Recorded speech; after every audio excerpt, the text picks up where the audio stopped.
Après avoir sacrifié l'agriculture, eh bien Bruxelles maintenant discute avec la Chine pour enterrer notre industrie automobile. Et je vais vous en parler dans une seconde les amis, mais s'il vous plaît, si vous n'êtes pas encore abonné, abonnez-vous, commentez, likez, partagez. Je sais, c'est le truc tradit, mais c'est gratuit, ça coûte rien et ça donne un petit coup de pouce aux vidéos parce qu'ici on ne ment pas, on parle du réel. Alors qu'est-ce qui se passe? Pendant que les Américains imposent jusqu'à 145% de droits de douane sur les produits chinois pour protéger leur économie, eh bien, qu'est-ce que fait l'Union européenne? Eh bien, elle discute avec la Chine pour lever les droits de douane sur les voitures électriques chinoises. T'as bien entendu.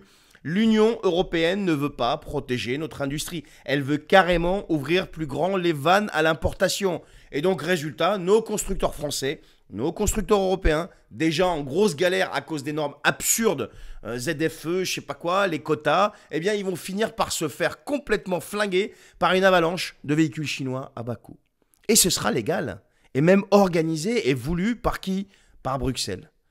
Et la France dans tout ça, tu vas me dire? Eh bien, elle peut rien faire, elle peut rien dire. Elle a abandonné sa souveraineté commerciale depuis bien longtemps. C'est l'Union européenne qui a la compétence exclusive sur la politique commerciale. C'est clair. C'est plus Paris qui décide, mais la Commission européenne qui est, elle, déjà composée de gens non élus, donc vive la démocratie, mais pire encore, elle est sous influence allemande néerlandaise. Et comme par hasard, c'est toujours l'Allemagne qui s'en sort. Parce que l'Allemagne, elle a déjà ses alliances avec la Chine, ses usines là-bas, son commerce extérieur excédentaire. Et nous, qu'est-ce qu'on fait? Qu'est-ce qu'on a? Eh bien, on subit, on obéit, on regarde notre industrie mourir à petit feu. Les bras ballants, nos dirigeants sont les bras ballants, voilà. Ils ont servi, ils continuent de paillassons pendant des décennies et ils continuent de se faire piétiner. Et je rappelle quand même que la France, c'est un des rares pays qui est aujourd'hui en déficit commercial avec la Chine, à qui il donne chaque année des dizaines, des centaines de millions d'euros d'aide au développement. Non mais on est chez les fous. Chaque véhicule électrique chinois vendu ici, bah, ça sera un emploi en moins dans le Nord, dans nos usines. Par exemple Sochaux, Mulhouse, Poissy ou ailleurs. Et au lieu de taxer, au lieu de réagir, Bruxelles déroule le tapis rouge. Et nous, on subit. Et derrière ça, faut pas se faire d'illusions, les amis. C'est pas une erreur stratégique.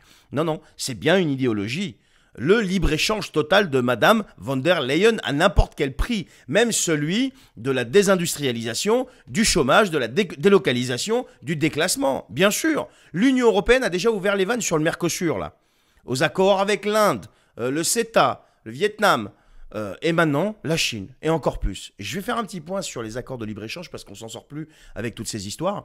On nous en sort un comme ça de temps en temps, mais je suis sûr qu'il y en a un paquet. Alors encore une fois, je vais m'adresser à tous les députés, à tous ces patriotes souverainistes, je sais pas quoi là, tu sais, qui veulent jouer les patriotes ici, mais qui sont toujours pour une Union européenne, tu comprends ce que je veux dire? Mais vous voulez la relocalisation? Vous voulez protéger notre industrie? Vous voulez qu'on donne la priorité aux voitures françaises, aux produits français? Bah ça passe par une seule chose, hein. Récupérer notre souveraineté, pas seulement économique, totale. Pouvoir dire non, pouvoir taxer, pouvoir produire chez nous sans être noyé par la concurrence déloyale qui est voulue par des gens qui sont nommés et qui ne sont pas élus.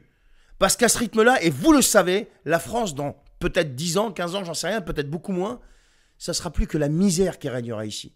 Tout ça pourquoi? Parce que vous aurez tout regardé sans réagir. Et arrêtez de me parler constitutionnellement, pas constitutionnellement. Vous êtes des députés, vous devez vous lever d'un seul bloc et mettre un coup d'arrêt à tout ça. Arrêtez de blablater, arrêtez de nous sortir. Oui, j'ai déposé un amendement, pas un amendement. Rassemblez-vous et stoppez ces gens. Regardez ce qu'ils sont en train de faire. Arrêtez, que ce soit à droite ou à gauche, de me servir le patriotisme, le souverainisme d'un côté, et à gauche, oui, la lutte ouvrière, la lutte pour les salariés, je sais pas quoi. Vous luttez pour personne, que vous soyez de gauche ou de droite. Vous luttez pour personne, vous laissez tout passer. Vous êtes assis au bord de la rivière, et ça passe, et ça passe, et ça passe. Et pendant ce temps-là, la France est en train de mourir à petit feu. Tout ça à cause de votre inaction. Allez, je vous souhaite une bonne journée, les amis.